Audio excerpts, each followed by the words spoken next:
ನಮಸ್ತೆ. ಇವರು ಕನ್ಸಲ್ಟೇಷನ್ ತೊಗೊಂಡಿದ್ರು. ಇವ್ರದ್ದೊಂದು ಕೈ ರೇಖೆ ನಿಮ್ಗೆ ಹೇಳಬೇಕು ಅನ್ನಿಸ್ತು. ಭಾಳಷ್ಟು ಒಳ್ಳೆಯ ರೇಖೆಗಳಿದ್ದಾವೆ.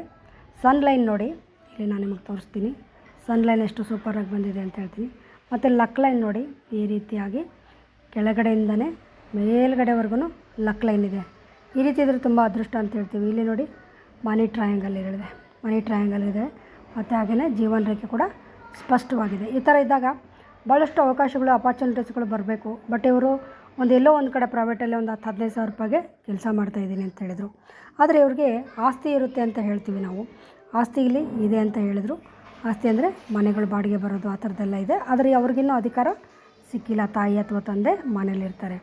ಯಾಕೆ ಇವ್ರಿಗೆ ಈ ಥರ ಆಗ್ತಾಯಿದೆ ಅಂತಂದರೆ, ಇಲ್ಲಿ ನೋಡಿ ಶುಕ್ರ ಪರ್ವತದ ಮೇಲೆ ನೀವು ಇಲ್ಲಿ ಅಬ್ಸರ್ವ್ ಮಾಡ್ಬೋದು. ಎಷ್ಟು ಒಳ್ಳೊಳ್ಳೆ ಲೈನ್ ಬಂತು, ಆದರೆ ಎಲ್ಲನೂ ಅಡ್ಡಡ್ಡ ಲೈನ್ಗಳೆಲ್ಲ ನುಂಗಾಕ್ಬಿಟ್ಟಿದ್ದಾವೆ. ಎಲ್ಲ ಅವಕಾಶಗಳನ್ನು ಈ ಲೈನ್ಗಳೇ ಇವ್ರಿಗೆ ನುಂಗಾಕಿದ್ದಾವೆ ಅಂತ ಹೇಳ್ಬೋದು. ಈ ಥರ ಇದ್ದಾಗ ಭಾಳಷ್ಟು ಲಾಸ್ ಕಾಣ್ತಾರೆ ಅಂತ ಹೇಳ್ತೀವಿ. ಎಲ್ಲೂ ಸಕ್ಸಸ್ಸೇ ಕಾಣಲ್ಲ.